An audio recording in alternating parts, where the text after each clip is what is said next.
तसे वैश्यो हरीर जायते सत्वरम्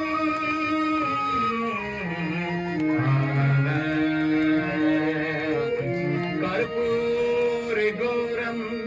करुणावतारम संसार सारम भुजगेन्द्रहारम सदा वसन्तं हृदयारविन्दे भवं भवानी सहितं नमामि त्वमेव माता च पिता त्वमेव बन्धुश्च